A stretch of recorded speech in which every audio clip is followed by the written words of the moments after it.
Então, por onde começa a sua linha de trabalho? Primeiro um bate-papo online e para entender de fato o que a pessoa Qual a precisa. necessidade? Se ela quer somente, se ela já tem uma noção do próprio estilo, se ela já sabe o que ela gosta e o que favorece, normalmente a coloração pessoal vai dar um plus pro vestir dela. Mas se ela é uma pessoa que está completamente perdida, que ela não sabe o que favorece, ela não está satisfeita com o estilo dela, ela quer se apresentar de uma maneira melhor e intencional, aí eu indico a estratégia de imagem, que é a parte que eu sou especialista. Porque é algo que envolve toda a proporção corporal e depois a gente monta a estratégia correta para ela transmitir a mensagem dela. Qual foi a história a história mais engraçada que já teve aí? Lembra de alguma? Teve alguma coisa cômica, alguma coisa que teve uma transformação também muito drástica? Tem os vícios de compra. Você abre o guarda-roupa da cliente, ela tem 55 peças exatamente da mesma cor, do mesmo modelo. É bizarro. Eu atendi uma cliente que tinha mais de 70 calças jeans. Nossa. E aí eu olhei e falei assim, você usa todas essas calças? Aí ela falou, uso. Eu falei, eu duvido. Eu duvido. É humanamente impossível você usar todas as calças. E não eram calças, assim, de modelos diferentes, de cores diferentes. Era a mesma lavagem, era o mesmo corte, mudava um botão, que era de uma cor, a costura. E aí eu falei, meu Deus. E ela se sentia somente confortável no jeans. Ela não experimentava outras modelagens de roupa. E depois que eu fiz a estratégia de estilo dela completa, toda a parte do guarda-roupa, que eu abri o armário, comecei a mostrar dentro do que ela já tinha. Então você faz tipo o Esquadrão da Moda também? Não, eu sou contra o Esquadrão da Moda. É mesmo? Tô. Conte-me mais. Porque o Esquadrão da Moda, ele não leva em consideração o que a cliente quer. Ele chega, fala o que é bonito, o que é feio aos olhos deles e coloca o que acha que a pessoa deve usar. O Esquadrão da Moda era um programa, né? Sim. Passava no SBT, que às vezes a pessoa também tava no zero do zero, tava menos 10 no estilo, né? E ali ela não tinha nem escolha, eles colocavam já do jeito... Do jeito que eles queriam, mas é muito importante você levar em consideração o que a cliente quer. Porque eu não posso levar meu gosto pessoal em consideração. É verdade. E se eu atender uma pessoa que não gosta de blazer, eu vou colocar um blazer? Eu tenho uma cliente que a condição dela foi, eu não quero usar salto. Como é que eu vou colocar salto? Não tem como. A gente precisa levar em consideração a individualidade de cada um. Então, por isso que eu sou contra o Esquadrão da Moda. Porque, às vezes, a pessoa precisa de uns ajustes, mas ela se sente confortável em usar um mix de estampa. O salto, ele é muito importante ou é algo que... Zero. É zero. Inclusive, se eu não me engano, a Renata Vasconcelos apareceu de tênis no Jornal Nacional. E isso revolucionou, porque todo mundo pensa, não, o salto é de extrema importância para trazer elegância. Não. Hoje nós temos infinitas modelagens de calçados sem salto que transmitem mensagens de elegância, mensagem de modernidade, mensagem de autoridade. O mocassim é ótimo para isso. É verdade. Eu sou uma pessoa, eu tenho 1,74 m. Meu marido tem 1,70 m. Se eu coloco um salto, eu fico 2 vezes maior que ele. Então, eu não me sinto confortável. E aí, eu não vou colocar um salto só porque dizem que salto traz elegância. Aí não dá, né? Porque você não pode seguir um padrão em si, e sim aquilo que realmente vai fazer a diferença pra tua imagem também, né? Com certeza. E a gente leva muito em consideração o estilo de vida daquela pessoa. Porque uma representante comercial que passa o dia inteiro na rua, andando pra cima e pra baixo com uma mala, como é que eu vou colocar um salto agulha nessa mulher? Qual que é um look que você acha interessante para uma pessoa que tem uma clínica? Uma clínica? Que atende, que tem aquele dia a dia corrido, que faz o facial, que faz o corporal. Qual que seria uma coisa assim que cairia bem, passaria confiança, credibilidade e ainda se sentiria confortável?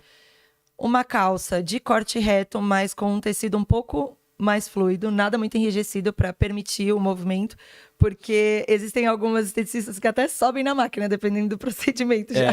Já vi isso? Não tem como a gente colocar uma calça que limite o movimento ali para ela trabalhar, porque isso vai prejudicar na eficácia do tratamento. Mas eu colocaria uma calça de corte reto, que não seja muito colada no corpo, porque as esteticistas também atendem o público masculino. Sim. Então, eu acho que você não pode evidenciar muito o seu corpo ali. Então, uma calça que permita o movimento, uma blusa de uma fibra natural. O que são fibras naturais? Linho, algodão, por quê? Porque ela permite que o seu corpo respire. Então, quando você compra uma peça, você olha na etiqueta, se você vê uma blusa de poliéster, por exemplo, e você vai fazer massagem, você vai transpirar, a blusa vai ficar molhada e não é confortável. É extremamente desagradável para quem está, né, vestindo.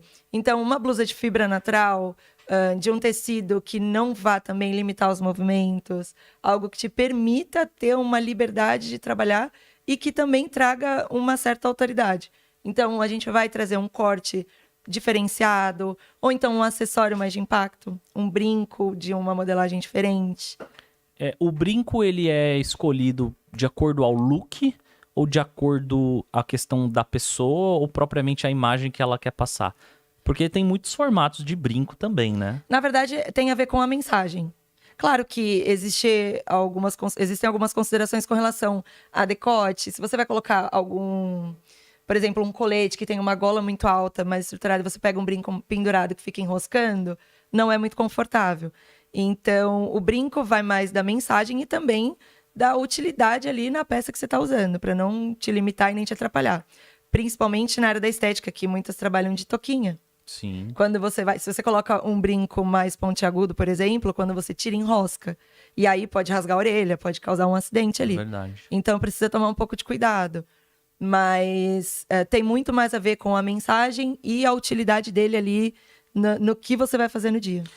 Uma coisa importante é que eu acho que cada local, cada ocasião, ela pede uma liturgia e uma vestimenta. Então, por exemplo, se você vai num casamento, você tem que ir num traje...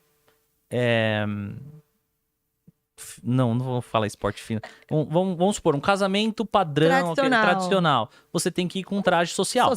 Certo? Se você vai num churrasco de família, na festa lá do seu primo, do teu parente, você pode ir com uma roupa diferente, mais casual.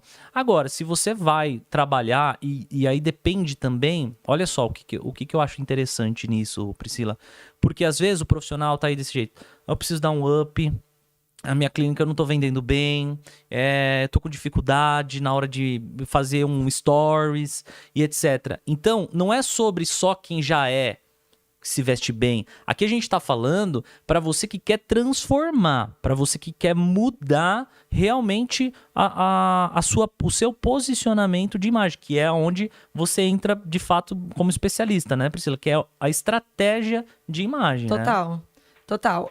A pessoa, ela precisa de um posicionamento.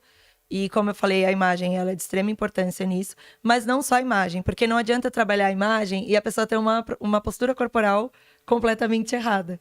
Então, a gente trabalha a imagem, a gente trabalha a postura, porque tudo isso conta na nossa comunicação.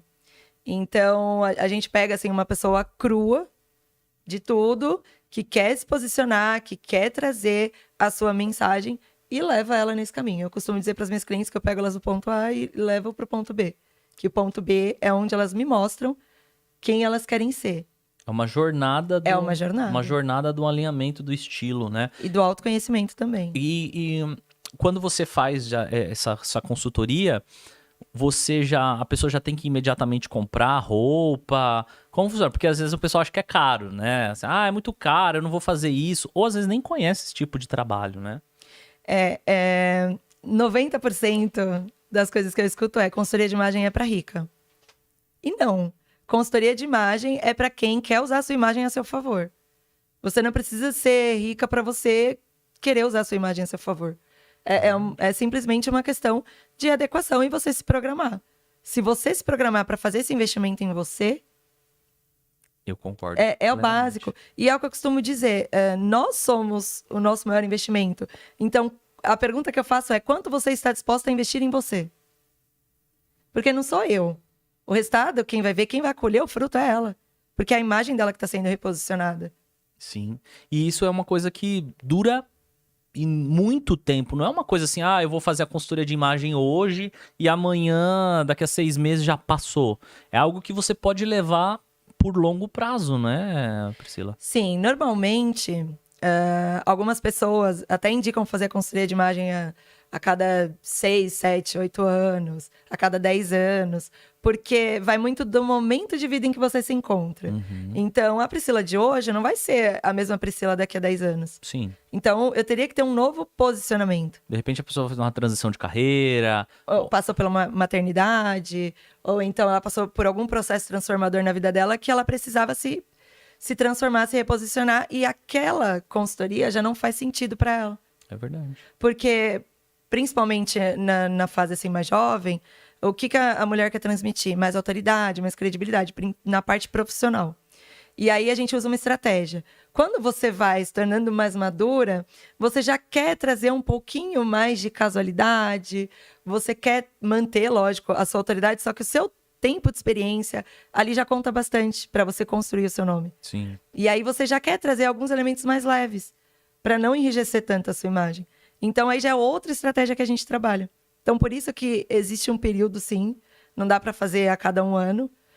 Alguns serviços dá para você fazer sempre, por exemplo, a consultoria do guarda-roupa, por conta de mudança de corpo, engordou, emagreceu e você precisa fazer essa mudança.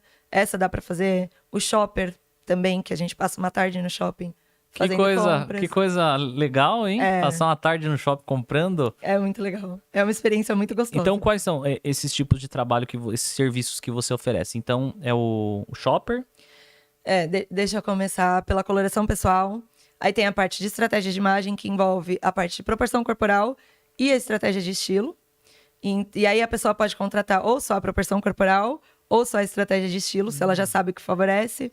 Tem as partes práticas, que é personal shopper, a consultoria do guarda-roupa, lookbook, que a pessoa fala, Pri, eu não sei montar look com o que eu tenho no armário. E aí eu vou até o guarda-roupa dela e a gente monta várias composições e monta um manual de looks para ela consultar no dia a dia. Que legal. E aí ela tá com preguiça de pensar, ela vai consultar o lookbook dela. Então isso eu também faço. Planejamento de mala de viagem, eu também faço, porque às vezes 90% das pessoas levam 50 mil peças para 3 dias de viagem.